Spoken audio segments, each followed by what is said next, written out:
Buenas, en este artículo se hablará sobre la amenaza sísmica de Australia, en donde se cuantificarán las amenazas y los cambios en los modelos. Las evaluaciones del riesgo sísmico en las regiones continentales estables como Australia enfrentan desafíos considerables en comparación con las regiones tectónicas activas. Los largos intervalos de recurrencia de terremotos en relación con los registros dificultan el pronóstico de los terremotos futuros.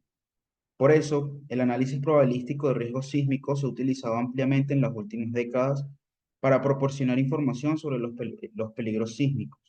Estos suelen fundamentarse en escalas nacionales mediante códigos y normas de la construcción. La previsión de los riesgos sísmicos en regiones continentales estables plantea desafíos únicos a las modelaciones. Por naturaleza, experimentan tasas de terremotos significativamente más bajas en comparación con los márgenes de las placas tectónicas. Esto también se puede evidenciar por la escasa red de registro sísmico en relación con el tamaño del continente. Además, las características sismogénicas, como son la frecuencia, magnitud y variabilidad, son poco conocidas. Si bien muchos de estos desafíos requieren un monitoreo e investigación para reducir las incertidumbres, existen oportunidades para mejorar la estimación con conjuntos de datos existentes.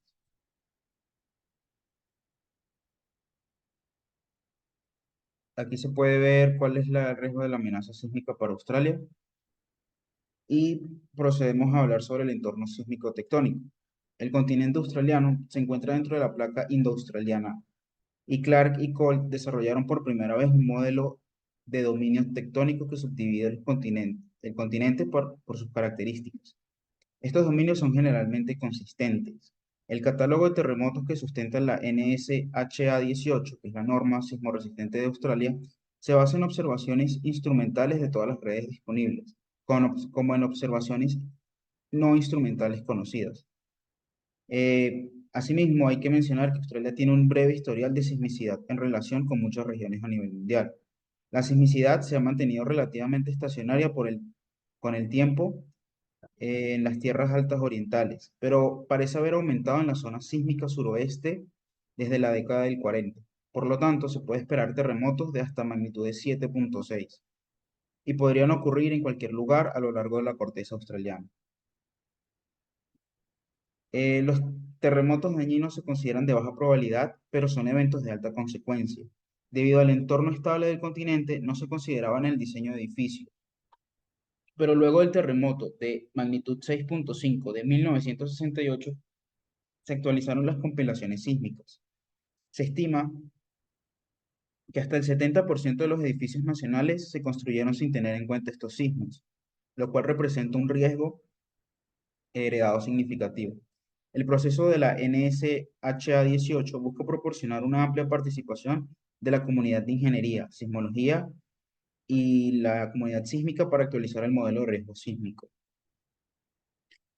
Para la caracterización de las fuentes sísmicas, se implementaron modelos de fuente sísmica para considerar las incertidumbres asociadas a la fuente sísmica modelada. Y hablando del modelo de falla para la fuente australiana, se basaron en modelos clásicos de la zona. El peligro calculado de movimiento puede ser muy sensible a la ubicación de los límites de la fuente del área. En la NSHA-18 se utilizan 5 clases de modelos. Antecedentes: modelos que utilizan zonas geográficas amplias, dentro de los cuales los terremotos pueden ocurrir en cualquier lugar con la misma probabilidad. Regionales: modelos que asumen la distribución espacial de la sismicidad, no son uniformes. Sismicidad suavizada: modelos basados en datos que producen tasas de ocurrencia que varían espacialmente al suavizar las tasas observadas. Sismotec- Sismotectónico: combinan el regional con fuentes de falla y sismicidad suavizada combinada con las fuentes de falla. Estos dos últimos modelos presentan variaciones menores, como se muestra en la figura. Para usar un modelo de fondo se puede conducir a valores de riesgo sísmico más.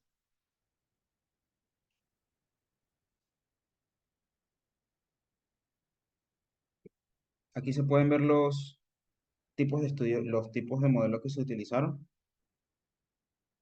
en donde está el modelo de fondo, el modelo regional y un modelo suavizado.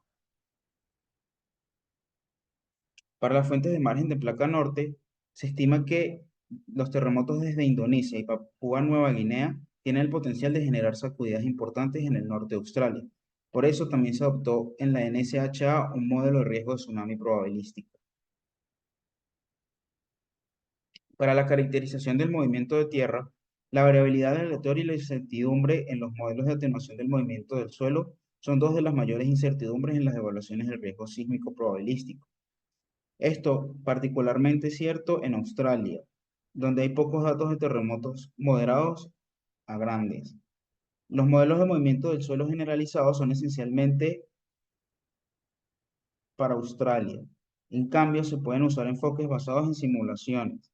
Los modelos de atenuación de Gaul se desarrollaron para la Evaluación Nacional de Riesgo Sísmico de Australia. Estos modelos se basaron, sin embargo, en relaciones de atenuación que se pueden sobreestimar las intensidades de movimiento del suelo y las convenciones de intensidad pueden ser dependientes regionalmente.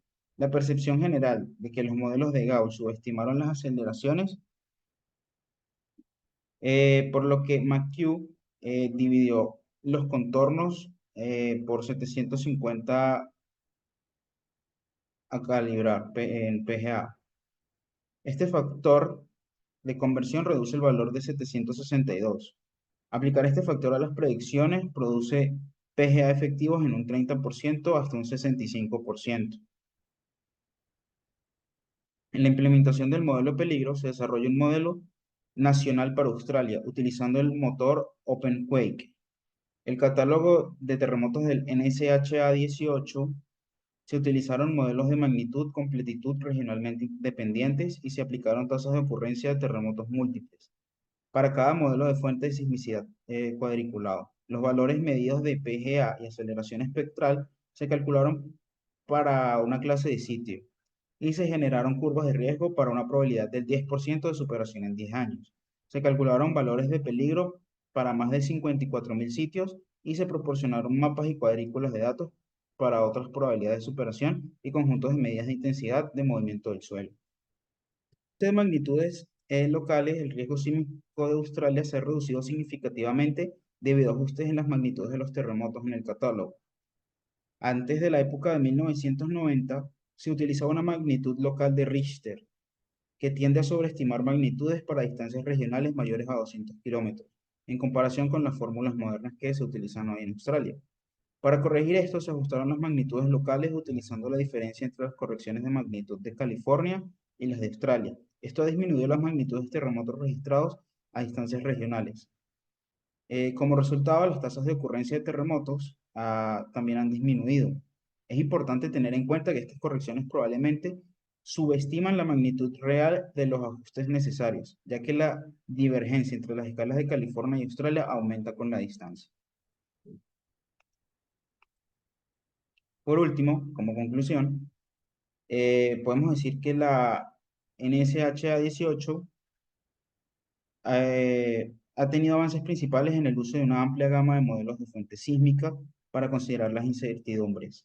Se definieron 19 modelos para el continente australiano y las regiones costeras adyacentes. Se utilizaron múltiples tipos de modelos de fuente, con cada tipo contribuyendo con tasas de terremotos únicas para cualquier localidad. Todas las fuentes se combinaron utilizando un marco de árbol lógico ponderado. Se disminuyeron el riesgo sísmico con valores de PGA entre 1/500 AEP en Australia y han disminuido en promedio un 72% en relación con los factores de riesgo de terremotos proporcionados en el código. Las razones claves de esta disminución son reducción en las tasas de los terremotos moderados a grandes, aumento de los valores de Gutenberg-Richter, uso de modelos modernos de atenuación del movimiento del suelo. Los desafíos que se presentaron es la predicción del riesgo sísmico para la escasez de datos para calibrar los modelos del peligro. Y muchas gracias por escuchar. Esta es la referencia del artículo utilizado.